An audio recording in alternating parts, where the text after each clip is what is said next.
Question says which of the following statement are not correct. The electron affinity of silicon is greater than carbon. सही बात है, carbon के नीचे आता है सिलिकॉन, तो इलेक्ट्रॉन एफिनिटी क्या होती है, फर्स्ट इंक्रीज होती है फिर डिक्रीज होती है, तो फर्स्ट ऑप्शन करेक्ट है हमारा। अब बात कर लेते हैं सेकेंड ऑप्शन की। Beryllium oxide is amphoteric while B2O3 is acidic. तो याद रखो, लेफ्ट टू राइट में जब जाता हो तब मेरा एसिडिक कैरेक्टर क्या होता है, बढ़ता है, बराबर। तो बोरोन कहाँ पे आता है, P ब्लॉक में आता है, और बेरिलियम S ब्लॉक में आता है। तो बेरिलियम ऑक्साइड एम्फोटेरिक हो गया और B2O3 क्या हो गया, एसिडिक। तो सेकंड स्टेटमेंट भी हमारे यहाँ पे क्या है, करेक्ट है। अब हम बात करते हैं थर्ड स्टेटमेंट की। The ionisation enthalpy of thallium is less than the aluminium. अगर हमको याद हो तो एक ग्रुप 13 में आयनेशन एंथैल्पी में क्या होता है, एक एक्सेप्शन आता है। वो एक्सेप्शन होता है डी ऑर्बिटल कॉन्ट्रैक्शन का। किसका एक्सेप्शन होता है ये, डी ऑर्बिटल कॉन्ट्रैक्शन का। अब ये एक्सेप्शन में क्या होता है कि अगर हम ग्रुप 13 लिखे तो क्या लिखेंगे, बोरोन, एल्यूमिनियम, गैलियम, इंडियम और टेलुरियम, ठीक है। तो यहाँ पे हम क्या देखते हैं कि जो गैलियम है ये क्या शो करता है,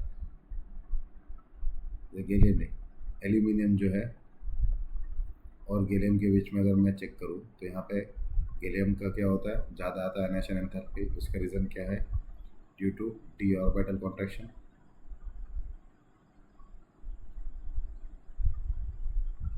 और जब मैं बात करूँ टेरिलियम की, तो टेरिलियम में क्या होता है, D and F orbital contraction हो जाता है,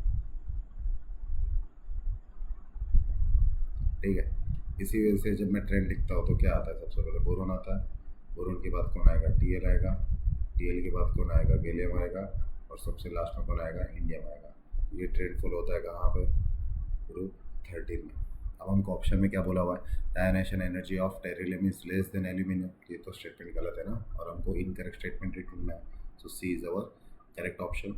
एक बार फिर भी डी ऑप्शन, डी को चेक कर लेते हैं। डी में क्या बोला है, the ionisation energy of element Cu group is less than that of the respective of Zn group.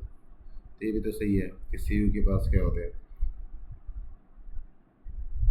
Cu मतलब कौन सा ग्रुप हुआ, कॉपर वाला, उसके आयनेशन एनर्जी कम है किससे, Zn से। क्यों, अगर मैं इसका कॉन्फ़िगरेशन लिखूँ कॉपर का तो क्या आएगा, 3d10 4s1, एक इलेक्ट्रॉन इजीली निकल जाएगा। और Zn की जब मैं बात करूँ तो 3d10 4s2।